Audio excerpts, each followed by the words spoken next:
Thanks for joining me with Wilderness with Amani. The fishing's been good at Courtright Reservoir, but it's a lot of small fish so far. So I'm gonna take a break. And if you notice the giant dome, if you looked at my clip for Voyager Rock Campground when I was taking the boat out here, I'm gonna try to climb up that giant rock, Granite dome. I felt around it yesterday and looked at it. I think I can make it, so I'm not making any promises, but I'm gonna try. So if you're feeling adventurous, this is definitely going to be something for you because it looks like a little bit of a challenge. So let's take a look and hopefully I get back in one piece. So if you walk about a quarter mile down the dirt road along the base of the towards the Granite Dome, you're going to run into this gate. And this is where some would say adventurous people, I would say crazy people drive their four-wheel drives up this insane granite slope. I walked up it yesterday and there's car reflectors, street reflectors on here, and I'm assuming people drive up there. You can see tire tracks in the little dirt gaps in this granite, but I mean, this is like if I drop my water bottle, I'm done. I gotta leave.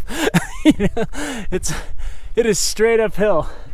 But it looks like if you go down the road another mile or so, or a half mile, you'll get to the base of that actual dome where I'm going. But I saw a route here yesterday. Look at how gnarly that is. I saw a route yesterday that I think I'm going to be able to get up there. So I'm going to continue to walk about as steep of a grade as you can without needing a rope. So, and there's the Granite Dome straight up there. And I think we're going to be able to shoot right up the side right there. But we'll see if I make it. So there's down. There's the lake. You see these giant boulders. I would imagine these boulders were left by the last couple times glaciers came through.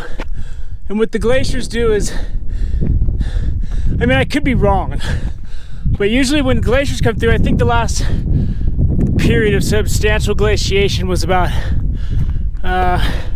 20,000 years ago, I think, is when it wrapped up. There was a little ice age at the end of the revolution, but the big one was about 20,000 years ago, and that wasn't even that big. But anyway, the glaciers will drag these boulders sometimes from miles away. These boulders here could have come from that ridge up there, and they could have just been drugged by the glacier as it cruised down this valley. I can't be 100% sure on that. I've had a lot of geology in college, but I'm not a professor. It's like one of my hobbies. I watch a lot of documentaries. Anything I can get on geology, I love it. But as you can see, these big boulders just look like they dropped out of the sky. And there's nowhere from up there they could have rolled from. So I'm guessing that these were transported by a glacier. Guessing. Key word is guessing. So to this point, it's been pretty easy flowing. And I think that's our route right there. Now there could be some huge chasm or something that stops me from getting there. I'm not sure. Another route, and I don't know what the base of it looks like, is over there. You can see the huge slide that thing goes up. And I don't know that, I mean, there could be a big cliff at the end of that. That's the tricky thing about the Sierra Nevada. When you get up here, if you've hiked around cross country enough, you'll see that what looks like a seemingly easy route, all of a sudden you're standing in front of a 30-foot wall, and it's like, okay, I think I'm done for today. But I've only been hiking for 15 minutes, and I'm already to this point. So if you're staying in the campground even on the other side of the lake and you have a kayak, you know, you could kayak over, beach it down at the bottom where Voyager Rock Campground is, and you can hike up here and just explore this incredible high country. I mean, look at the scenery. It's just incredible up here. And I think if you have a 4x4, I think you need to have pretty high clearance. I got a city boy Jeep Patriot that I've regretted for every day I've had it for the 5 years. It drives good in the snow, but the thing's got like 2 feet of clearance from the ground, and it's got a lot of other issues. I wouldn't recommend a Jeep Patriot. My car is really old though. It's an 09. So anyway, so people definitely drive up here because there's a road. Okay, so to get to this road, you need to drive up that crazy slope that I'm at. I'm sure hardcore 4x4 drivers are listening to this going, that guy's a huge fraidy cat. And I will say, you're right, I am a huge fraidy cat. I don't particularly care for heights. But now I'm just following this road and seeing if that can take me to the base of where I want to go. So, but this is cool up here. It's just all granite, and so it's definitely a nice little break from being on the lake all day. So as it turns out, if you want to hike to the top of a giant granite dome, there's a lot of uphill. It's not bad. I mean, all I got is my water bottle. I just got to be careful. I left directions on where to find me if I get lost, and it said that I'll be in close proximity to water because I'll be fishing the whole time. I wasn't planning on this. The water's way down there. I want to hike to the top of the granite dome. I don't want to become part of the granite dome's history where I'm just a skeleton and they find me. So we'll see. It looks like I can get to the base pretty easy. I'll see if I can find a safe route. If I can't find something that looks absolutely safe, I gotta err on the side of caution. I'm not gonna risk snapping my leg up here and dying, because I don't want to die. I like to go fishing. So look at that scene coming up. I am way above the lake, and that dome down there is where I started. And I just hit this forest at the base of where it looked like I can make it up. And I'm gonna see if I can pick up some kind of a trail in here. You always want to be careful when you're walking through the national forest. When you hit like woody areas like this, especially if there's a water source. You never want to walk through somebody's illegal dope growing operation. It's always something you always want to have in mind. You know, I don't want to make you paranoid, but it's just something you should always be aware of. And it's something like if you see water lines or something like that, you definitely want to turn around.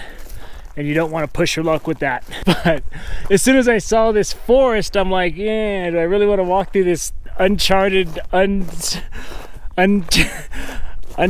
woody area? I don't see any water. Usually there's got to be water for there to be any kind of dope growing operation, but unfortunately in national forests, that's kind of something that you always want to keep your eyes open for. And a lot of times these days it's not like a couple hippies growing dope in the woods. It's drug cartel people, so you always want to watch out. Like I said, once again, I don't want to make you paranoid. I just want to, if you're someone that just doesn't think about those types of things, it's something you may want to keep in mind if you start hearing running water and stuff. So always keep your eyes open, be alert, and if you see anything suspicious, just turn around and get the hell out of there. So I've emerged from that wooded area, and I'm at, I guess would be the top of that gigantic runway slope of granite that you can see. There's the lake way down there. I hiked across that bench coming up there. Look at all the domes you can see. It is just incredible. It's really steep here, so I don't know how much farther I'm gonna go, but the top of the dome is right there, so we'll see. I'm gonna get over where these trees are growing. I think it's a little safer. Once again, look at that.